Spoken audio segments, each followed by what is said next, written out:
What was the difference engine?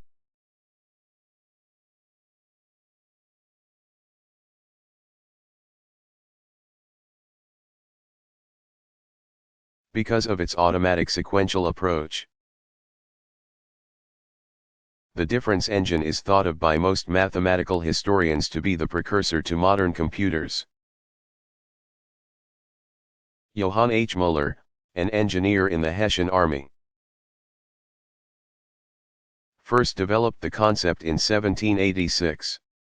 His idea was to have a special machine that would evaluate and print mathematical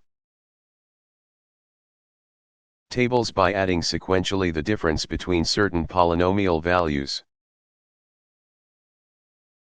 But he could not get the funds to build the machine.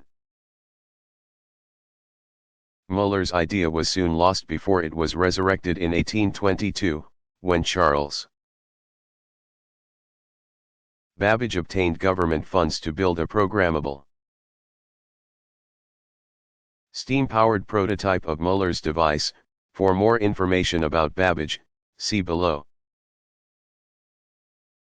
Because of technical limitations, funding cuts, and Babbage's interest in a more advanced device of his own design, Müller's difference engine was only partially completed. Eventually, Swedish inventors George Scoits, 1785–1873, and his son Edvard, 1821–1881, would in 1853 build the difference engine, the first calculator with the ability to print.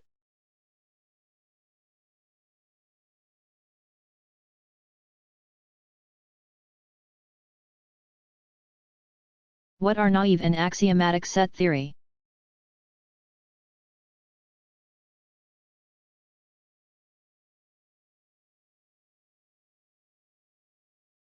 The naive set theory is not one that takes everything for granted. It is actually a branch of mathematics that attempts to formalize the nature of the set using the fewest number of independent axioms possible.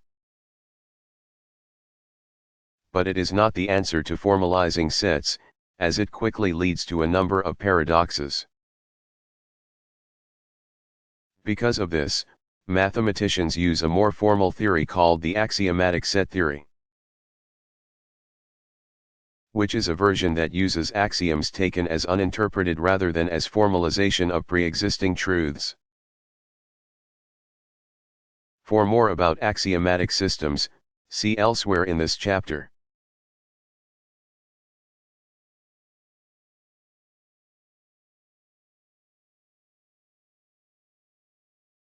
What is the algebraic concept of inverse?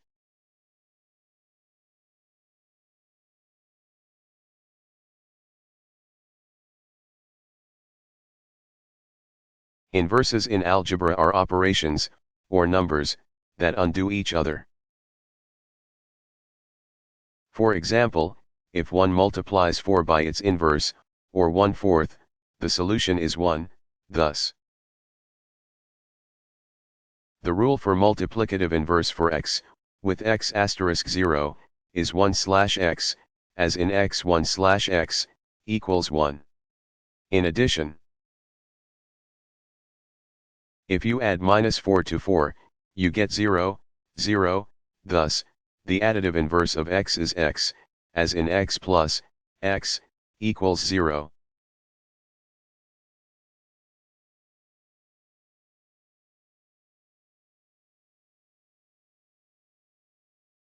What does Einstein's famous equation E equals mc2 signify?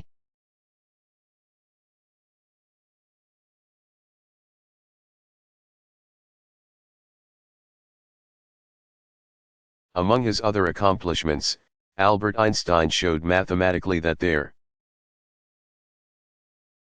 was a connection between mass and energy. Energy has mass, and mass represents energy. This equation, also called the energy-mass relation, is expressed as E equals mc2, in which E is energy, m is mass, and c is the speed of light. Because C is a very large number, even a very small amount of mass represents an enormous amount of energy.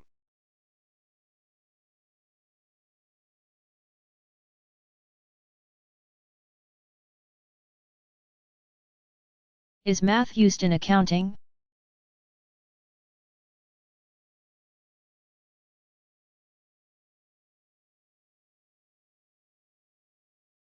Yes, math is definitely used in accounting. The field includes the classification, analysis, and interpretation of the financial records or bookkeeping of an institution, company, or other enterprise, with most of the mathematics being addition and subtraction. Bookkeeping records not only tell the financial health of an organization in terms of profits or losses but are also used for auditing and the occasional balancing of a company's ledger from a set period of time. Bookkeeping has a long history. The idea was probably understood long before mathematician Luca Paciola's c. 1447 c. 1517 treatise on bookkeeping was published in 1495. For more about Paciola, CP 374. The idea of a double-entry bookkeeping system or a debit from an account and a corresponding credit in another account is popular today, but it was first used in medieval Europe.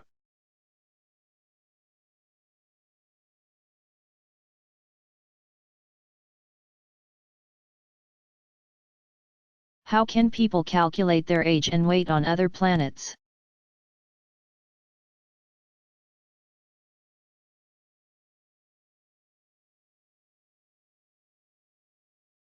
It is certainly possible to find a person's age and weight on another planet without actually having to travel there. To figure out weight, one just needs to know the gravitational pull on another planet, moon, or other space body. For example, based on the chart below, if a person weighed 100 pounds on Earth, he or she would weigh 38 pounds on Mercury, 100 x 0.38. A person's age on Earth depends on how many times the planet has orbited the Sun during his or her lifetime. For example, a person 30 years old has traveled around our star 30 times. In order to work out how old a person is on another planet, the person's age has to be divided by the period of revolution, in terms of Earth years. Thus, if the same 30 Earth-year-old person lived on Saturn, he or she would be just over 1 Saturn-year-old, 30/29.5 equals 1.02 Saturn years.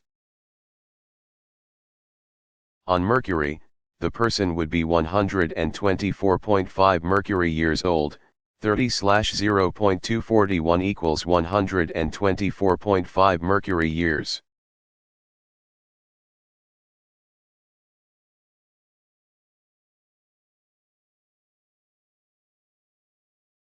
What is an indefinite integral?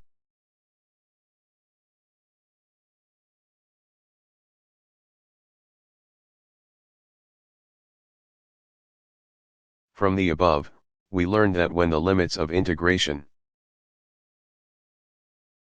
in the case of a and b above are specified, it is called a definite integral. Contrarily, if no limits are specified, it is called an indefinite integral. Thus, the indefinite integral is most often defined as a function that describes an area under the function's curve from some undefined point to another arbitrary point. This lack of a specified first point leads to an arbitrary constant. usually denoted as c, that is always part of the indefinite integral.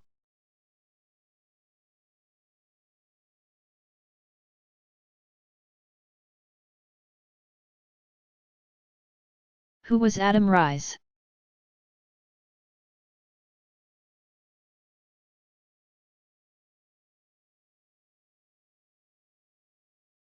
Adam Ries, 1492 to 1559, was the first person to write several books teaching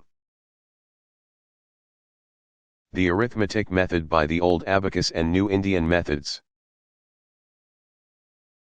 His books also presented the basics of addition, subtraction, multiplication, and division. Unlike most books of his time that were written in Latin and only understood by mathematicians, scientists, and engineers, Ries's works were written in his native German and were therefore understood by the general public.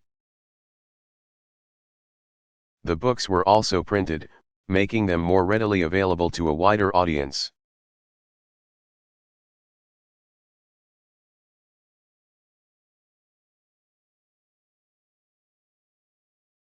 What is optimization?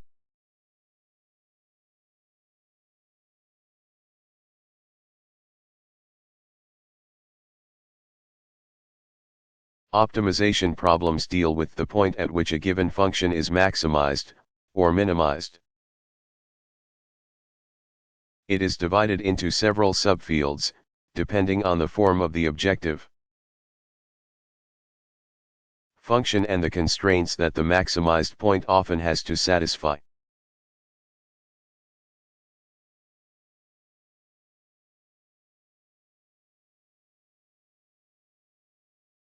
What is population dynamics?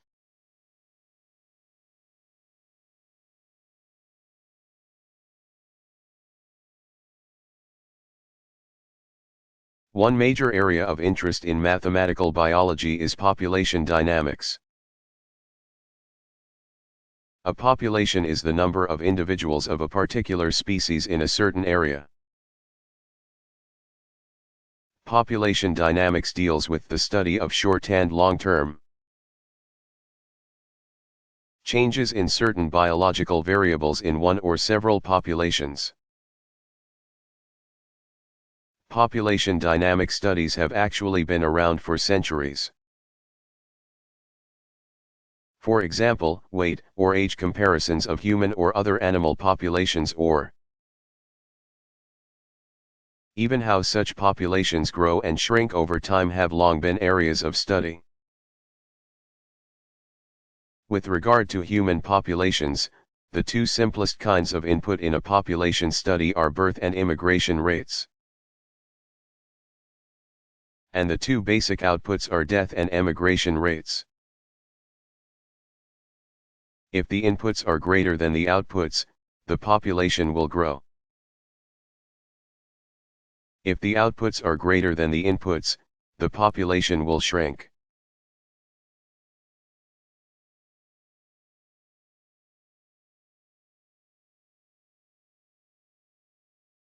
How is the area determined for some common two-dimensional polygons?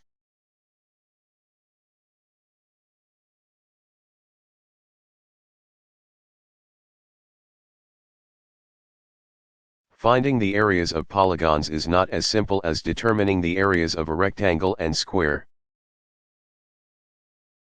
In order to find the area of certain polygons, one essentially breaks the shape down into smaller shapes with simpler formulas. These types of shapes are called composites.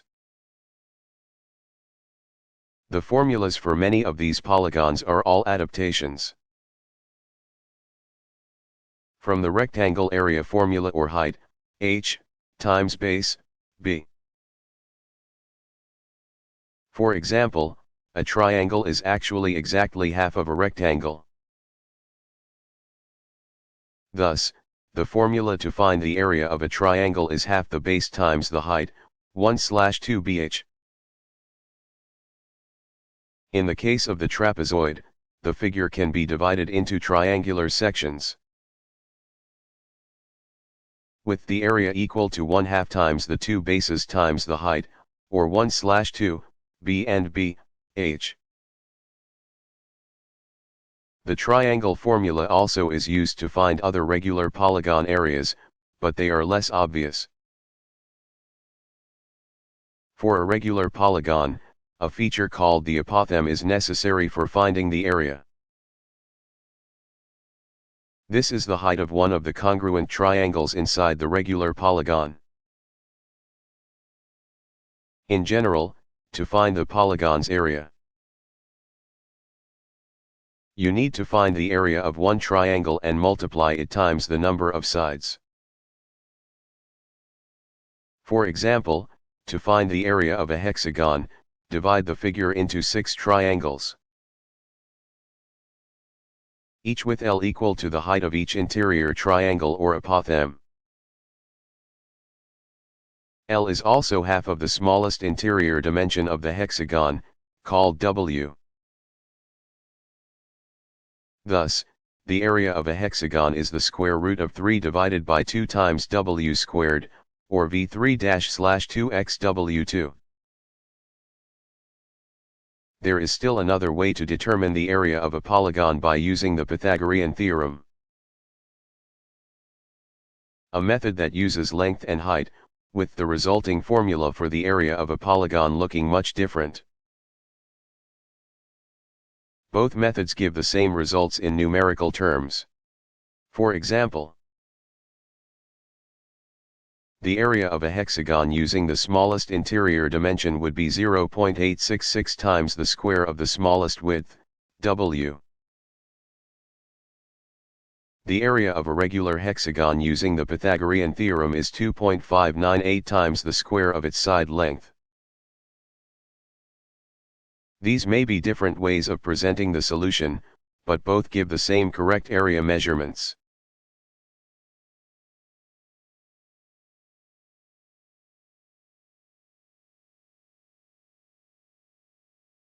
The problem with this proof?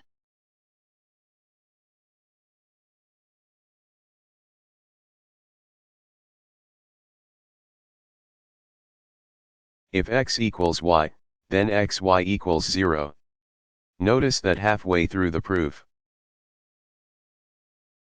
the equation was divided by xy, which makes the proof erroneous.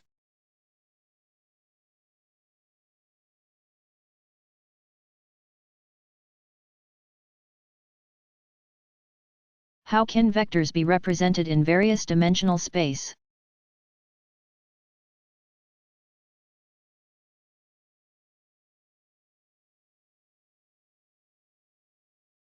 Vectors can be found in 2-, 3-, or multi-dimensional space. Two-dimensional vectors are seen visually on a graph as a line with an arrow connecting 2 points. A two-dimensional vector is defined by length and direction measured by the angles that the arrow makes with the x and y coordinate system axes. A vector in such a coordinate system is written as two components, x, y. Vectors in a three-dimensional space are represented with 3 numbers, one along each coordinate axis. These are the coordinates of the arrow point, usually as x, y, z, if the arrow starts at the origin. A more complex vector is one with multiple components, in which several different numbers in ordered n-tuples represent a vector. For example, 4, 1, -2, 0, is an ordered 4-tuple representing a vector in 4 dimensions.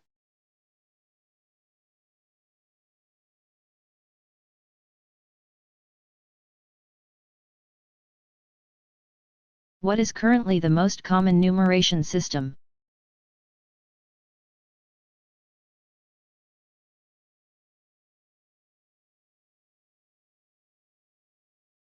The most common numeration system in use today is the Hindu Arabic. This set of numerals has 10 digits in a place value decimal system. which is a fancy way of saying that a decimal system one based on tens is an integral part of the system, and that each number has a certain value depending on its place in the list of numbers.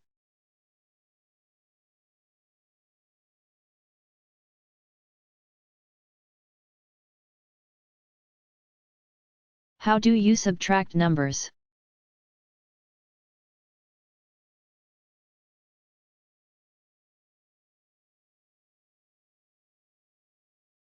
Subtraction is the opposite, or, in set theory, the inverse, of addition. In its simplest form, one whole number is essentially taken away from another whole number. When you subtract numbers, you are answering the question of how many are left. For example, if 23 people leave a building that has 123 people, 123, there would be 100 people left in the building.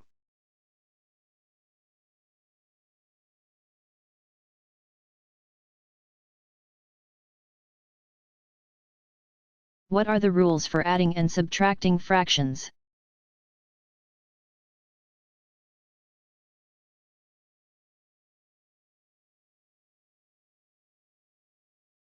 When adding fractions, the denominators need to be the same.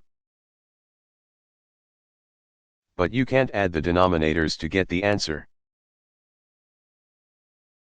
Simply put, if the denominators are already the same, the fractions are simple to add, such as 1/3 plus 1/3 equals 1 plus 1/3 equals 2/3. If the denominators are not the same, find the common denominator by multiplication. For example, 1/2 plus 1/3 equals 3/6 plus 2/6 equals 3 plus 2/6 equals 5/6. When subtracting fractions, the denominators again need to be the same, and again you can't add, or subtract, the denominators to get the answer. If the denominators are the same, subtract the fractions, such as 2/3 1/3 equals 2 1/3 equals 1/3. If the denominators are not the same, find the common denominator by multiplication, such as 1/2 1/3 equals 3/6 2/6 equals 3 2/6 equals 1/6.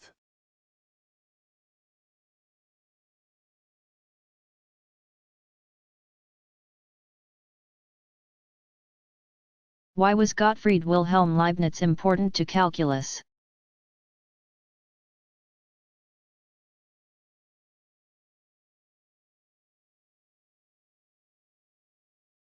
German philosopher and mathematician Baron Gottfried Wilhelm Leibniz. 16461716, was a contemporary of Isaac Newton. He is considered by some to be a forgotten mathematician, being overshadowed by Newton. But his contributions to mathematics were just as important. In addition to many other contributions, he, independently of Newton, developed infinitesimal calculus and was first to describe it in print. Because his work on calculus was published 3 years before Isaac Newton's, Leibniz's system of notation was universally adopted, including the notation for an integral. In 1684, he published Nova Methodus pro maximise et minimize, item tangentibus, a work detailing differential calculus and containing the familiar d, or d/dx, notation, along with the rules for calculating the derivatives of powers, products, and quotients.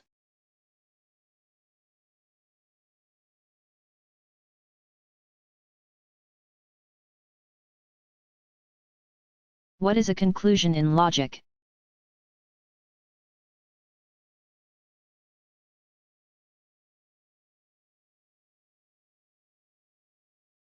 A conclusion is a statement, proposition, found by applying a set of logical rules, syllogisms, to a set of premises. In addition, the final statement of a proof is called the proof's conclusion. For example, in a statement that includes if, then. The result following the then in the statement is called the conclusion.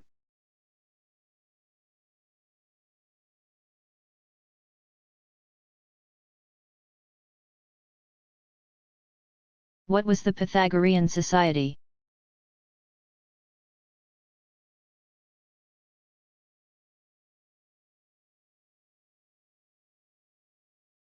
Greek philosopher and mathematician Pythagoras of Samos, c. 582 c. 507 BCE, not only contributed the Pythagorean theorem to mathematics, but also started a group, some say cult, called the Pythagorean Society. The school he founded stressed the necessity for people to be well-rounded and also taught reincarnation and mysticism, making it similar to or perhaps influenced by the earlier Orphic cult. The fundamental belief of the Pythagoreans was that all is number, or that the entire universe, even abstract ethical concepts like justice, could be explained in terms of numbers. In fact, Pythagoras was so enamored with the concept of numbers that his beliefs were centered around the premise that the entire universe was based on a mathematical algorithm. But the society also had some interesting non-mathematical beliefs, too. Those in the inner circle of the society were called the mathematikoi, the lived permanently with the other Pythagoreans, had no personal possessions, and were vegetarians. Those in the outer circle of the society were known as akosmatics. They lived in their own houses and only came to the society gatherings during the day. Even women were allowed to join, some of them becoming famous philosophers. Although Pythagoras is thought to have written many works, the secrecy of his school and its communalism has made it difficult to distinguish between the works of Pythagoras and those of his followers. For more information about Pythagoras and the Pythagoreans, see above and History of Mathematics.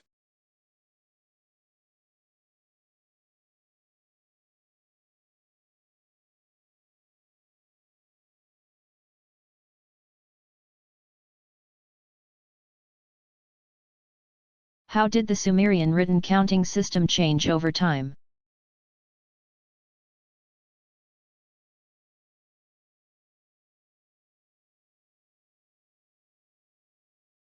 Around 3200 BCE, the Sumerians developed a written number system,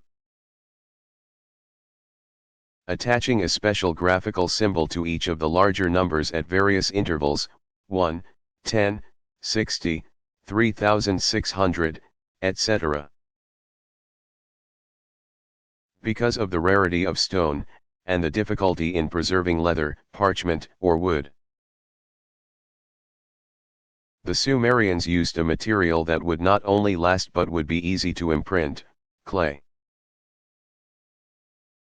Each symbol was written on wet clay tablets, then baked in the hot sunlight. This is why many of the tablets are still in existence today. The Sumerian number system changed over the centuries. By about 3000 BCE, the Sumerians decided to turn their numbering symbols counterclockwise by 90 degrees. And by the 27th century BCE, the Sumerians began to physically write the numbers in a different way. Mainly because they changed writing utensils from the old stylus. that was cylindrical at one end and pointed at the other to a stylus that was flat. This change in writing utensils, but not the clay, created the need for new symbols.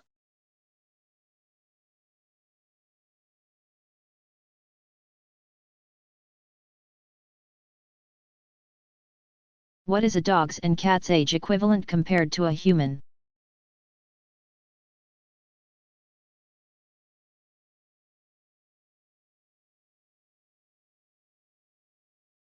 All animals age at different rates, and our domestic dogs and cats are no exception. Unlike humans, these pets seem to age more rapidly in terms of human years, with both animals being of an age equivalent to about 15 human years by the time they are 1 year old. There are, however, some differences for dogs. Some people have determined an age range depending on the size of the animal. For example, a dog over 90 pounds may only be equivalent to 12 human years by the time it is 1 year old. A dog 51 to 90 pounds is about 14 human years old when it is 1 year old. And dogs under 50 pounds are the equivalent of 15 human years by their first year. These age differences are reflected for the entire life of the dog. Below is a simplified table illustrating dog and cat years and their human age equivalents. Blood carries oxygen to the heart, and if there is less blood, and thus, less oxygen, reaching the heart, chest pain can result. If there is a near complete or complete blockage that cuts off the blood supply to a portion of the heart, a heart attack, myocardial infarction, is often the result. This is why most doctors recommend watching your numbers for total cholesterol, HDL, and LDL for signs of any change.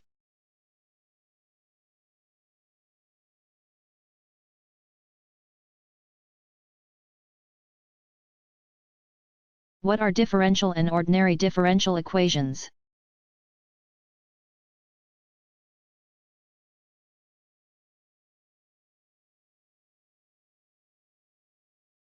Logically, a differential equation is one that contains differentials of a function, with these equations defining the relationship between a function and one or more derivatives of that function. More specifically, differential equations involve dependent variables and their derivatives with respect to the independent variables. To solve such equations means to find a continuous function of the independent variable that, along with its derivatives, satisfies the equation. An ordinary differential equation is one that involves only one independent variable.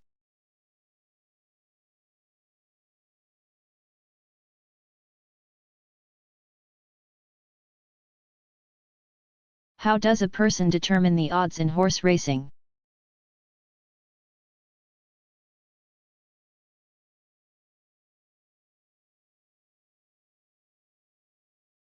The track makes its money in a certain mathematical way, when the odds of the horse race are converted to probabilities. They usually add up to more than 1, giving the track the advantage. For example, say a racetrack has 12 races with 4 horses, and the odds of winning each race are as follows. Note, racetracks don't use the same horse in each race. This example is for illustrative purposes only. Horse 1-1:1, probability equals chances for, 1, / total chances, 1 plus 1, equals 1/2 or 6/12. Horse 2-2:1, 1 / 1 plus 2, equals 1/3 or 4/12 horse 3-3:1, 1 plus 3, equals 1/4 or 3/12 horse 4-5:1, 1 plus 5, equals 1/6 or 2/12. If a person puts $1 bets on horse number 2, he or she would have to win 4 out of 12 races to break even. But note, all these numbers add up to 15/12, or 1.25, a higher number than 1, so as long as no horse wins more than its probability, the house wins. There's another way of looking at this type of betting. In order for the gambler to do better than the track, he or she has to win 15 times in 12 races, a physical and mathematical impossibility, which is why the track always makes money. Of course, a gambler may bet on certain low probability horses that win more races than expected, earning a few more dollars along the way, but don't bet on it.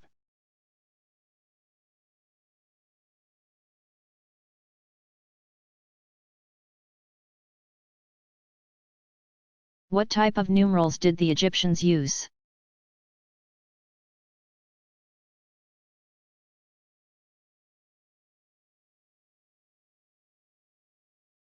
By about 3000 BCE, the Egyptians had a writing system based on hieroglyphs,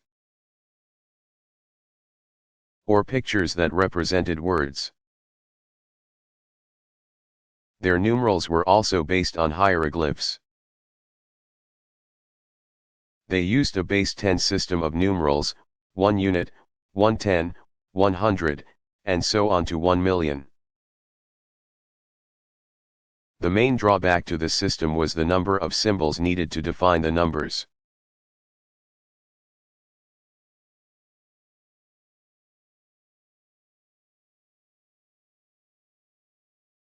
Who was Carl Friedrich Gauss?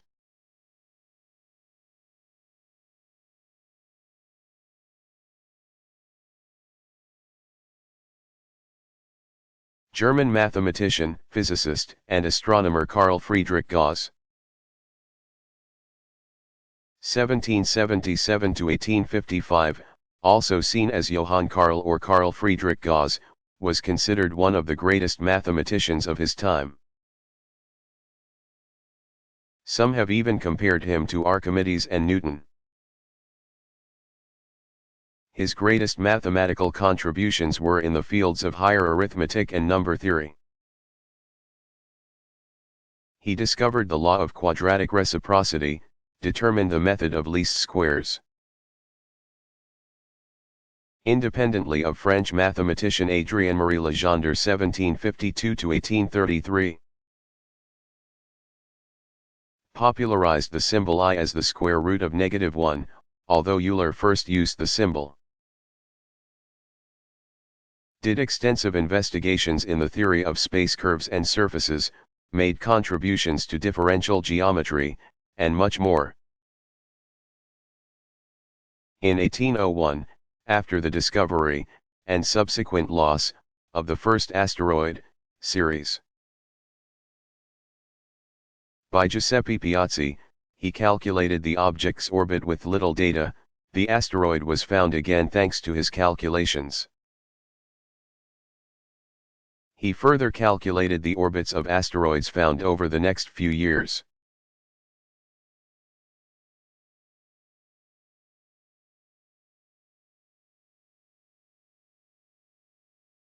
How is the term inverse used in arithmetic operations?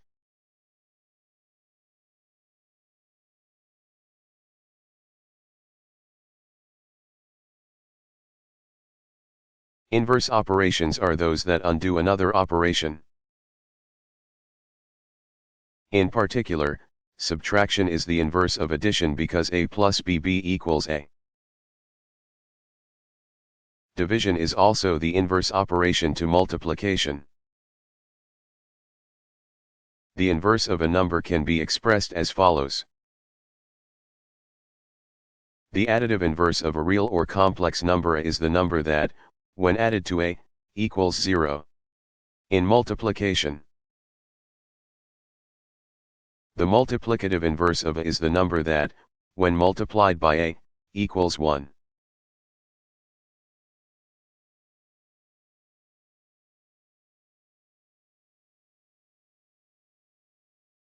What do you calculate an equivalent fraction?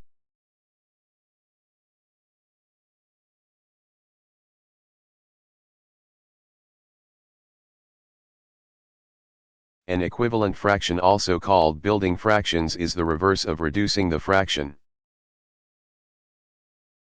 Instead of searching for the 1 in the fractional mix that you can reduce, you insert a 1 and build the fractions. For example, to find the equivalent fraction for 1/4, using the number 3, multiply the numerator and denominator by 3, 3/3 equals 1. 1/4 x 3/3 equals 1x3 slash 4x3 equals 3/12. Therefore, the equivalent fraction in this case is 1/4 equals 3/12. The equal sign is used to represent equivalent fractions.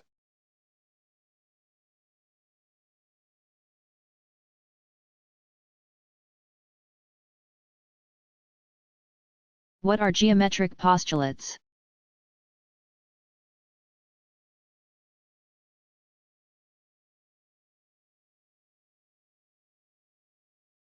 Similar to other parts of mathematics, there are many geometric postulates, or statements that are assumed to be true without proof. From these postulates, theorems, another type of mathematical statement, can be proven. In addition, theorems are proven by definitions or previously proven theorems. An example of a postulate in geometry is, through any 2 points there is exactly one line.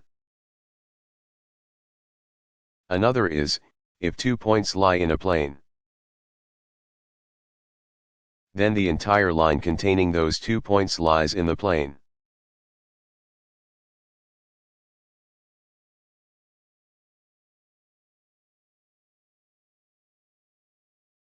What is spherical geometry?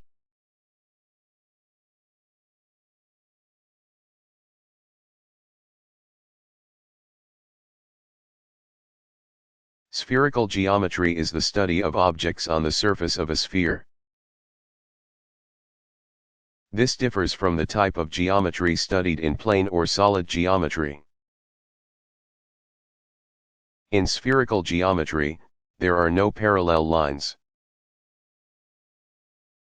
and straight lines are actually great circles, so any two lines meet in 2 points. In addition, the angle between two lines is the angle between the planes of the corresponding great circles. There are also entities called spherical triangles, or Euler triangles. When 3 planes pass through the surface of a sphere and through the sphere's center of volume, they have 3 surface angles and 3 central angles. There are also spherical polygons, in which a closed geometric object on the surface of a sphere is formed by arcs of great circles.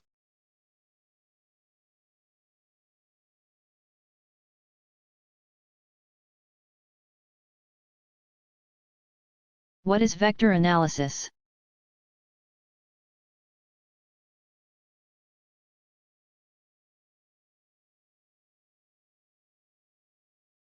Vector analysis is the calculus of functions with variables as vectors A. Part of calculus also known for its derivative and integral equations. The components of a vector do not always have to be constants. They can also be variables and functions of variables, such as the position of a body moving. through space represented by a vector whose x, y, and z components are all functions of time. In this case, the calculus can be used to solve such vector functions, which are also called vector analysis.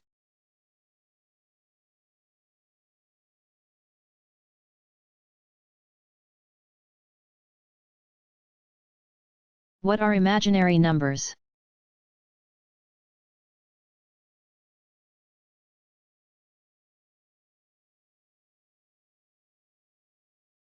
The opposite of real numbers are, logically enough, called imaginary numbers. If you square a positive number, the result is positive. If you square a negative number, the result is also a positive number. Thus, in order to square a number to get a negative one, mathematicians invented the imaginary number, I.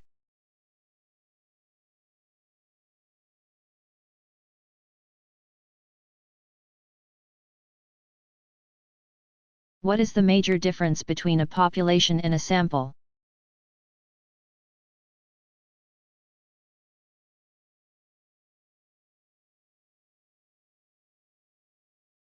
Population is examined to identify its certain characteristics.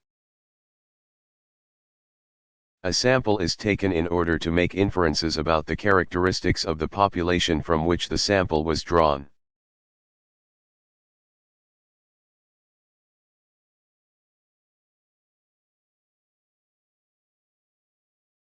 What is the absolute value of a number?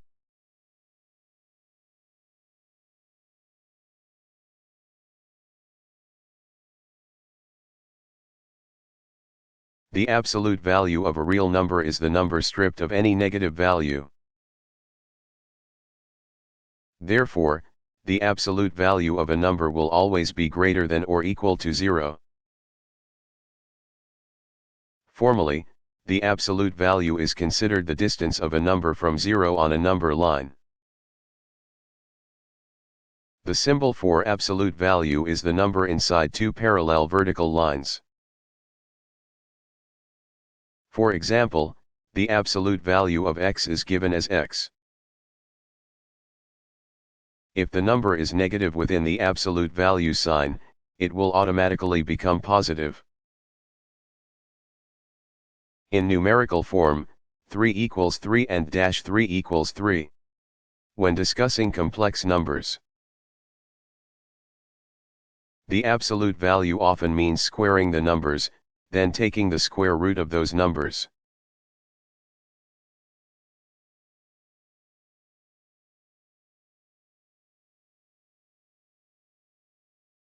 What is statistical mechanics?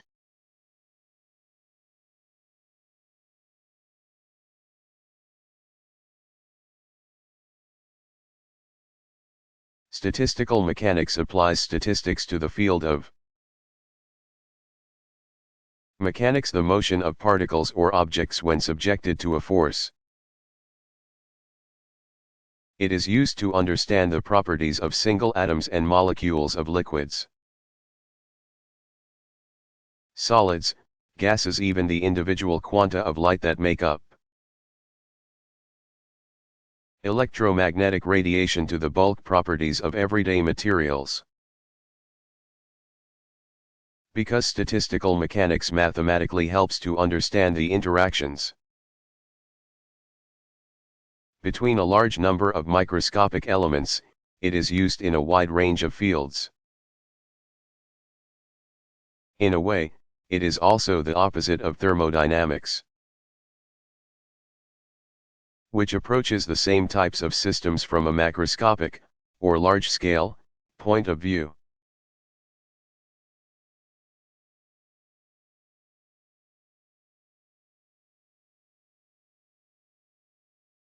What are logic puzzles?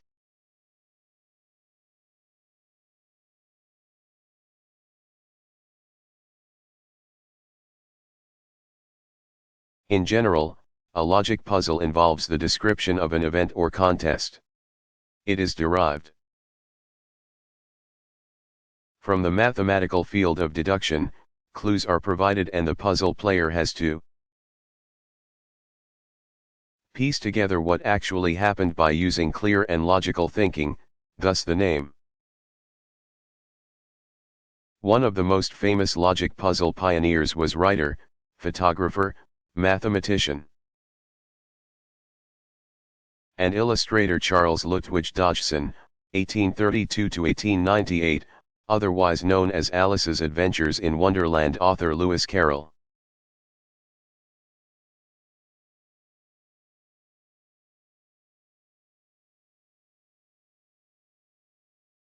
What are some statistics used in football?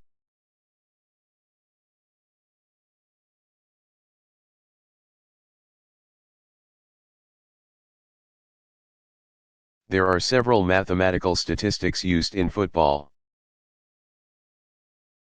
The touchdown percentage is the touchdown passes divided by the pass attempts.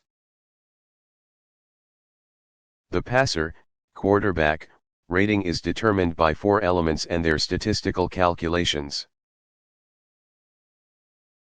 Percent of completions, average yards gained per attempt. Percentage of touchdown passes, and the percent of interceptions. The average is 1.0, the bottom is 0, and the maximum anyone can receive in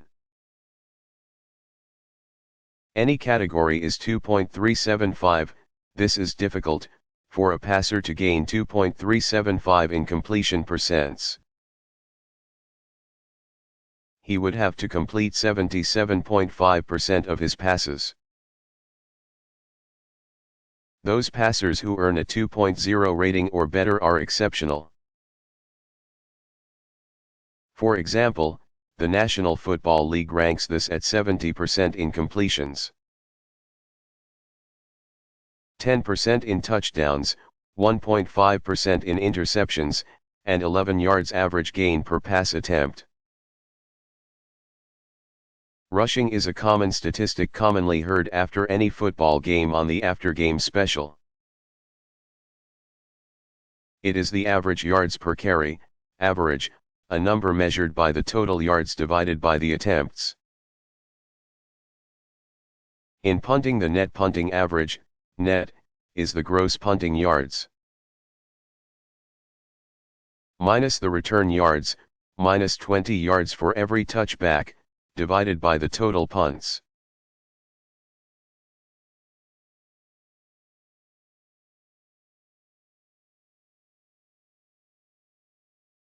What are card games?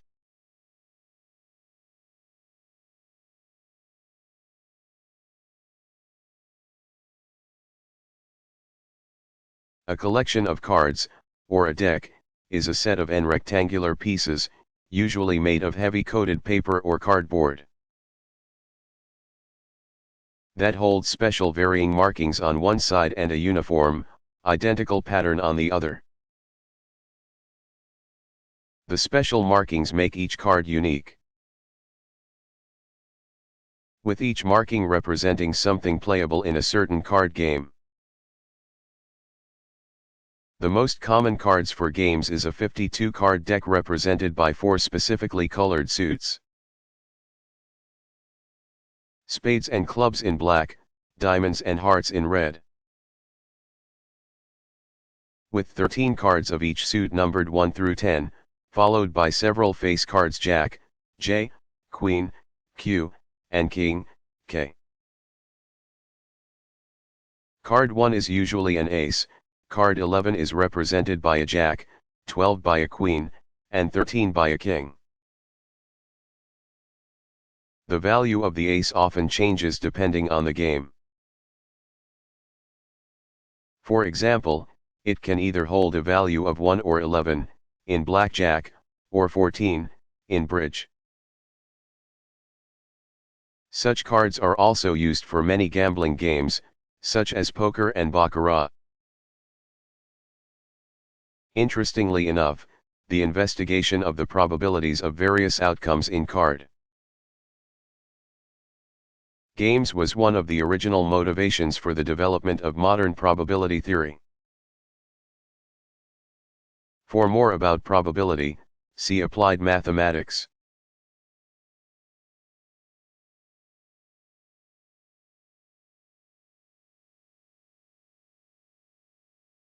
What are some statistics used in football?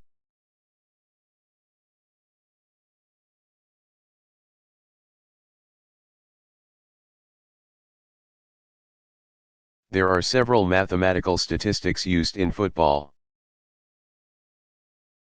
The touchdown percentage is the touchdown passes divided by the pass attempts. The passer, quarterback, rating is determined by 4 elements and their statistical calculations. Percent of completions, average yards gained per attempt. Percentage of touchdown passes, and the percent of interceptions. The average is 1.0, the bottom is 0, and the maximum anyone can receive in any category is 2.375, this is difficult, for a passer to gain 2.375 in completion percents. He would have to complete 77.5% of his passes. Those passers who earn a 2.0 rating or better are exceptional. For example, the National Football League ranks this at 70% in completions, 10% in touchdowns, 1.5% in interceptions, and 11 yards average gain per pass attempt. Rushing is a common statistic commonly heard after any football game on the after-game special. It is the average yards per carry, average, a number measured by the total yards divided by the attempts. In punting, the net punting average, net, is the gross punting yards, minus the return yards, minus 20 yards for every touchback, divided by the total punts.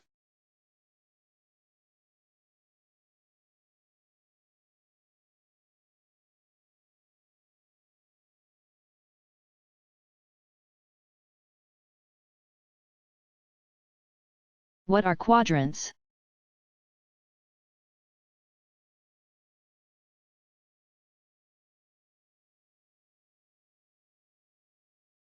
Graphs used in the Cartesian coordinate system are broken down into quadrants, or 4 segments. For example, in a two-dimensional system, the x and y axis with the origin as 0 and the two axes perpendicular to each other form the 4 quadrants. In the top left quadrant, quadrant 2, the x is negative and the y is positive. In the top right quadrant, quadrant I, both coordinates are positive, in the bottom left quadrant. Quadrant 3, Cartesian coordinates are both negative. And in the bottom right quadrant, quadrant 4, the x is positive and the y is negative.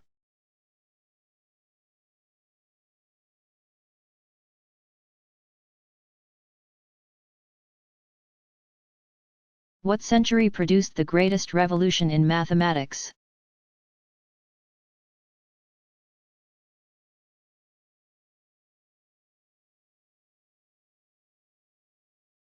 Many mathematicians and historians believe that the 17th century saw not only the unprecedented growth of science but also the greatest revolution in mathematics. This century included the discovery of logarithms, the study of probability, the interactions between mathematics, physics, and astronomy, and the development of one of the most profound mathematical studies of all, calculus.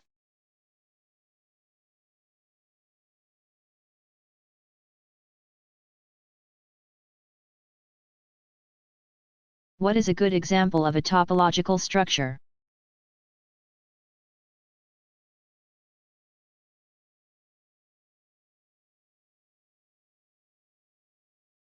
Good example of a topological structure is called the Mobius strip, also called the twisted cylinder.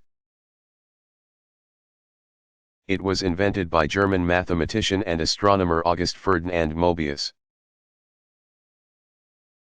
1790 to 1868, in September 1858, although he did not publish his findings until 1865. The strip was also developed independently by German mathematician Johann Benedict Listing, 1808 to 1882, who discovered it in July 1858. Although Listing published his findings in 1861, Mobius's name is used for the strip. This one-sided surface is easy to visualize. Take a long single strip of paper, give one of the two ends a twist. That gives the strip a half twist in its length, or a 180 degrees twist, then attach the two ends. Amazingly, you can verify that it has only one side. It is not possible to paint it with two colors. Even if you cut the strip in half, down the middle, you will still have a one-sided surface. In fact, ants would be able to walk on the Mobius strip's single surface indefinitely. Since there is no true edge in the direction of their movement.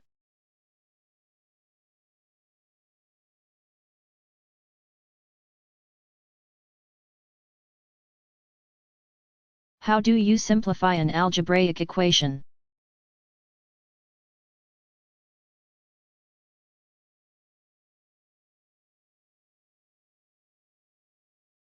The best way to simplify an equation is to combine like terms, which makes the equation simpler to solve. Numbers may be combined, as well as any terms with the same variable. Terms can be combined either by adding or subtracting variables of the same kind. One can also use multiplication and division to simplify an equation. By multiplying or dividing each side by the same number, except 0. The following are some examples. Adding like terms. 4x plus 3x equals 14, simplifies to 7x equals 14. The equation 4 plus 8x plus 10 4x2 equals 20 can be simplified by combining the like terms, which gives the simplified result 12 plus 4x equals 20. If necessary, do a combination of addition, subtraction, multiplication, or division. For example, the equation 2x2 equals 4x plus 3, simplifies to 2x equals 4x plus 5, by adding 2 to both sides. Then subtract 2x from both sides, simplifying to 0 equals 2x plus 5. Note, since subtracting any number is the same as adding its negative, it is often more helpful to replace subtractions with additions of a negative number. Finally, subtract 5 from both sides, or 2x equals minus 5. Divide both sides by 2, and the result is x equals minus 5 halves, or minus 2.5. To simplify expressions raised to a power, certain rules should be followed. For example, for x plus 3, 2 4x, square x plus 3, or x plus 3, x plus 3, first squaring the first term. X squared equals x2, then the second, 3 squared equals 9. Then multiply and add the inner and outer terms together, 3x plus 3x equals 6x. By combining like terms, the entire equation results in the simplified expression x2 plus 6x plus 9 4x, which finally equals x2 plus 2x plus 9.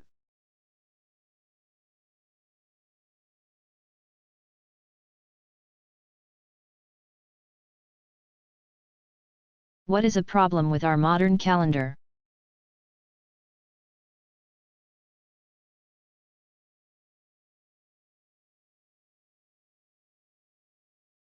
The modern calendar could use some small changes, such as making sure we don't have to keep changing calendars each year, see below. But the real problem with the modern calendar isn't the human factor, it's nature.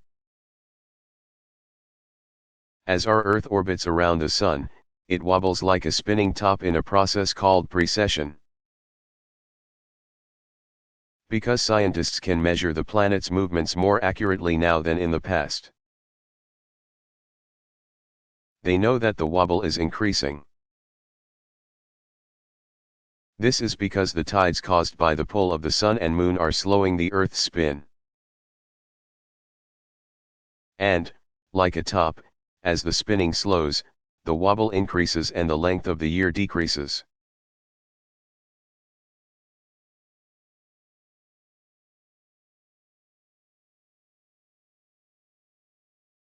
What are truth values and truth functions?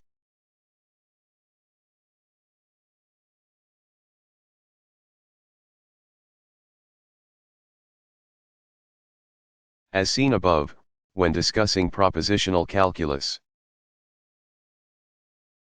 a proposition is any declarative sentence that is either true, T, or false, F. Mathematicians refer to T or F as the truth value of the statement. The combinations of such statements are known as truth functions, with their true values determined from the overall true values of their contents. Truth functional analysis includes the following logical operators. Negation. The negation of a statement is false if the original statement is true, and true if the original statement is false. It refers to it is not the case that or simply not in natural language. Conjunction. The conjunction of two statements is true only if both are true and false in all other instances. It refers to and in natural language. Alteration. Alteration, or disjunction, of two statements is false only if both are false and true in all other instances. It refers to or, and either, or. In natural language, conditional. Conditional, or implication, is false only if the antecedent is true and the consequent is false, and is true in all other instances. It refers to if, then or implies in natural language. Biconditional. Biconditional, double implication or bi-implication, is true only if the two statements have the same value. Either true or false, it refers to if and only if. In natural language.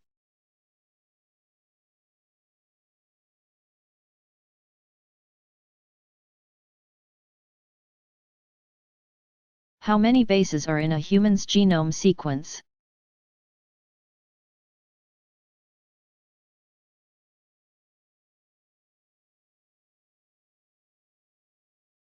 Here's a good reason why computers are so important to biologists working on the human genome. The amount of data is staggering, and would take scientists generations to analyze without the benefit of computers. For example, it would take about 9.5 years to read out loud, without stopping, the 3 billion bases in a person's genome sequence. This is calculated on a reading rate of 10 bases per second, equaling 600 bases per minute. 36,000 bases per hour, 864,000 bases per day, and 315,360,000 bases per year. 1 million bases, called a megabase and abbreviated MB. of DNA sequence data is roughly equivalent to 1 megabyte of computer data storage space. Because the human genome is 3 billion base pairs long,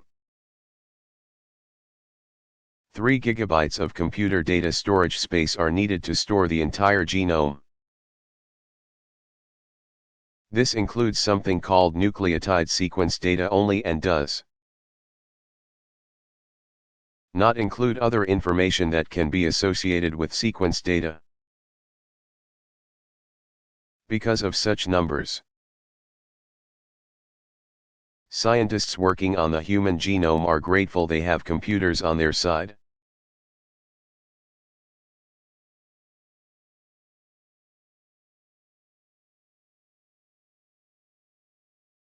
What is an axiomatic system?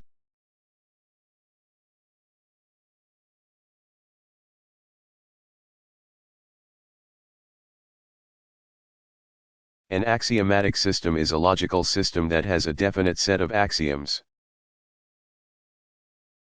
From these axioms, theorems can be derived. In each system, propositions, statements, are proved on the basis of a limited number of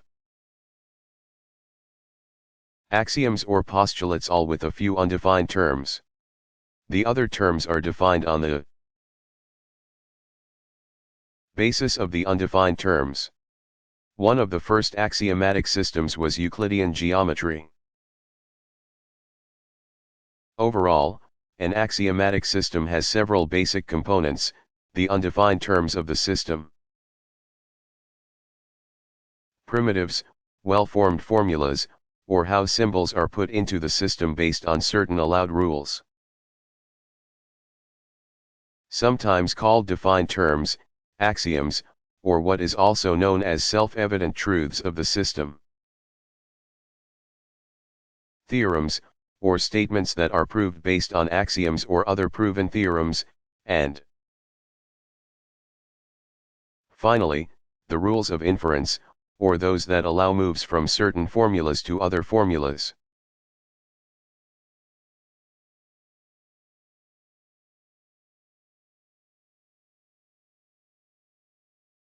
What are the number of possible positions for a Rubik's Cube?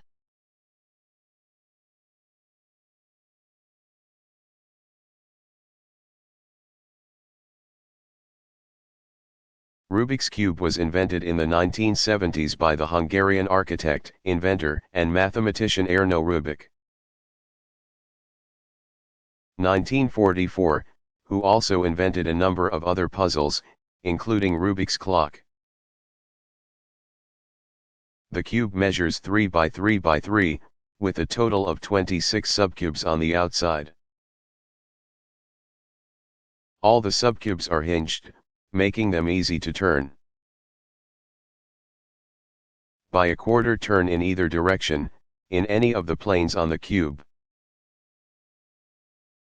Initially, each of the 6 sides are painted a certain color.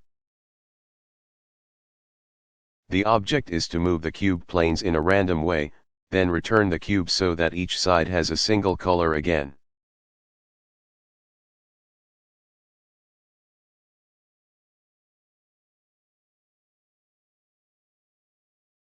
What are some life questions you can figure out using math?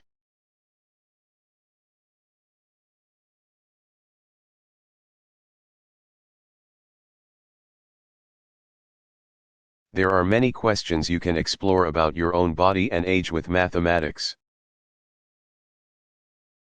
For example, approximately how many Sunday nights can you expect to sleep until you are 100 years old? Just take 100 years, minus your current age, and multiply that result by 52 weeks in a year with a Sunday. For example, if you are 25, the answer would be 125 x 52 equals 3.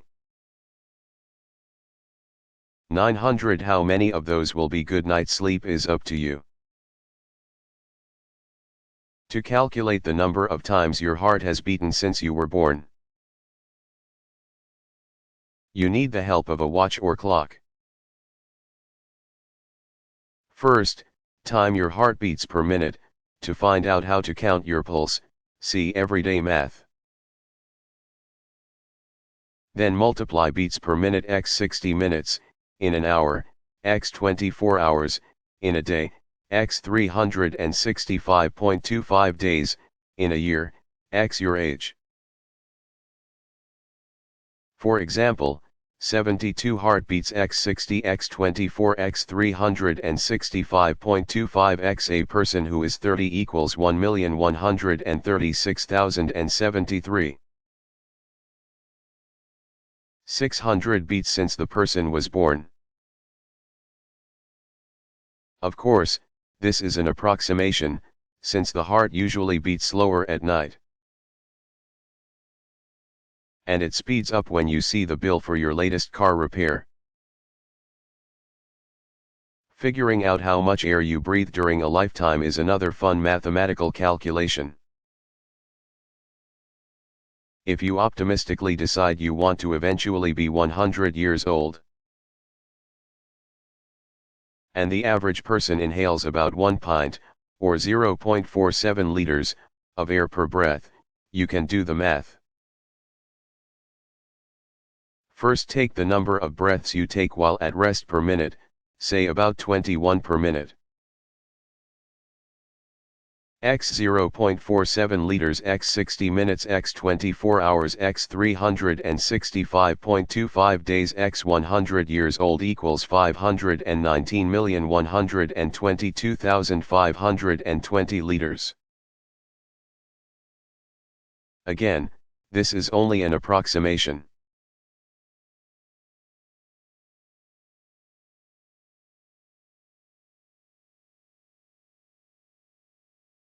Who developed the idea of a foot in measurement?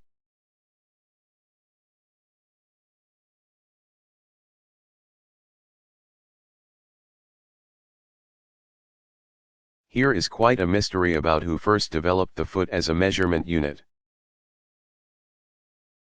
One story, which most scholars believe is a legend, is that a foot was the length of Charlemagne's 742 to 814 foot. Charlemagne, also known as Charles the Great, was king of the Franks and emperor of the Holy Roman Empire. Standing at 6 feet 4 inches tall, he probably had a really big foot. Still another story involves England's King Henry I. 1068 to 1135, in which the length of an arm became important. Henry I ruled that the standard foot would be 1/3 of his 36-inch long arm. This thus became the origin of our standardized unit of 12 inches to a foot. The inch being 1/36 of a yard. According to the Oxford English Dictionary. The first confirmed usage of the word foot as a unit of measurement also occurred during the reign of Henry I. In honor of his arm, he ordered that an iron ulna, the ulna being the longer, inner bone in the forearm, be made. This iron stick represented the master's standard yard for the entire kingdom.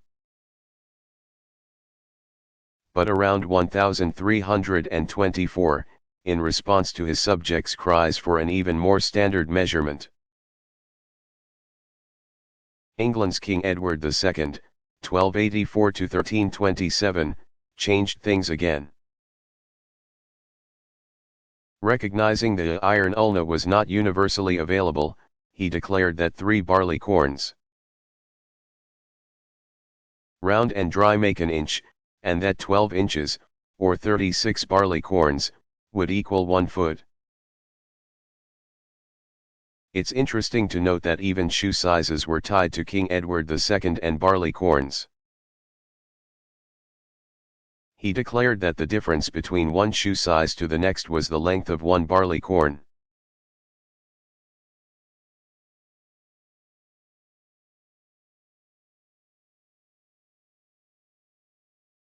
Was Fermat's last theorem finally solved?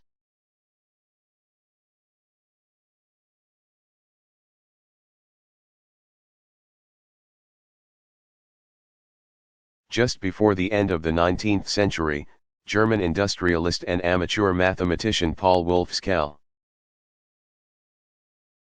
on the brink of suicide, began to explore a book on Fermat's last theorem. Enchanted with the numbers, he forgot about dying and instead believed that mathematics had saved him. To repay such a debt, he left 100,000 marks, about $2 million in today's money, to the Göttingen Academy of Science as a prize to anyone who could publish the complete proof of Fermat's last theorem.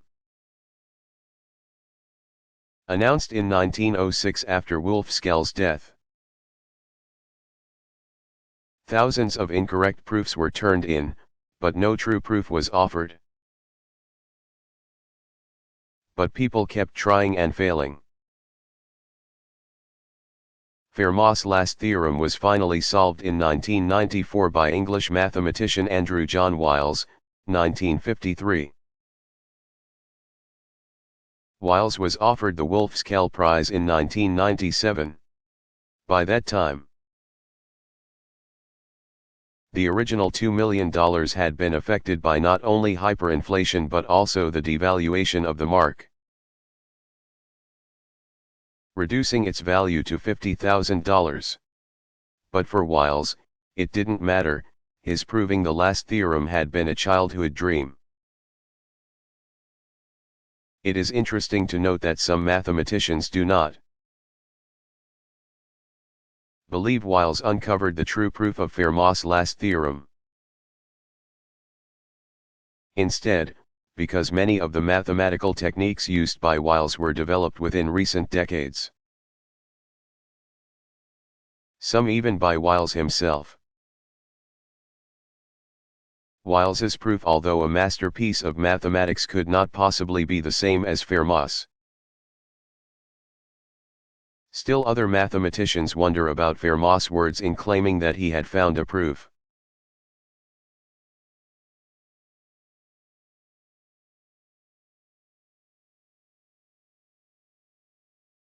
What are the basic Roman numerals and how are they used?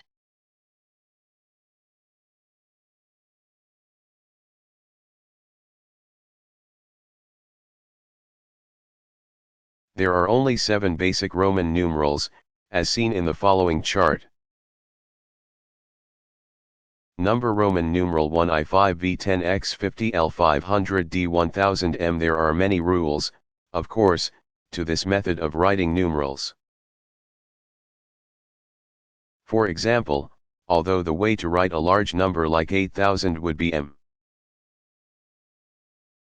this is very cumbersome.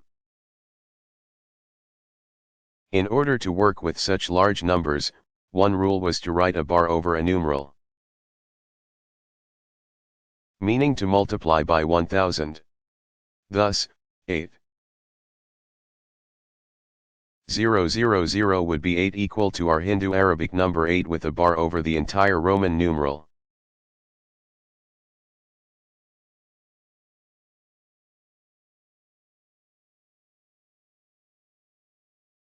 Who invented a way of analyzing syllogisms?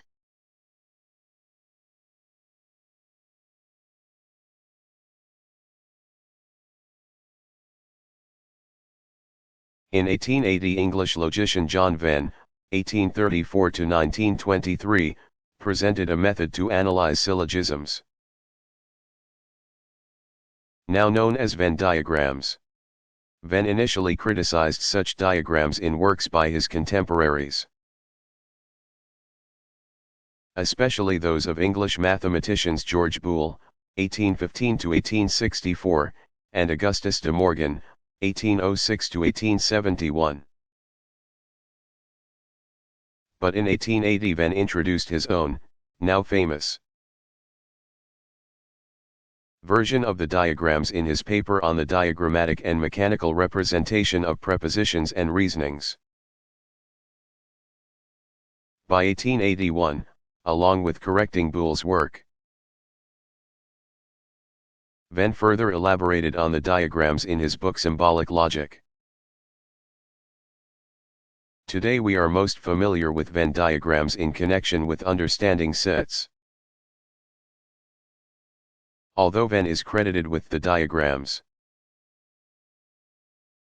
he was not the first person to use such geometric methods to represent syllogistic logic. German mathematician Gottfried Wilhelm Leibniz, 1646–1716, used such graphic representations in his work.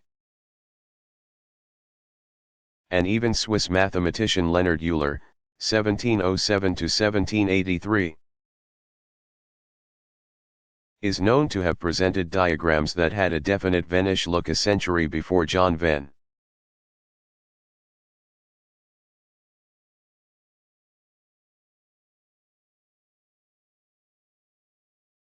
How can I prove that 1 equals 0?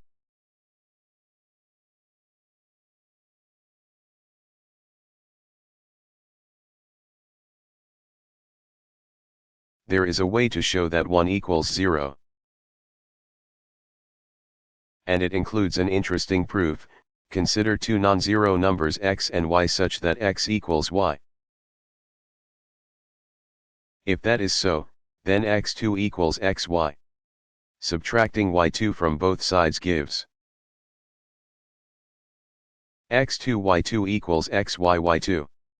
Then dividing by xy gives x plus y equals y, and since x equals y, then 2y equals y. Thus 2 equals 1, the proof started with y as a non-zero, so subtracting 1 from both sides gives 1 equals 0.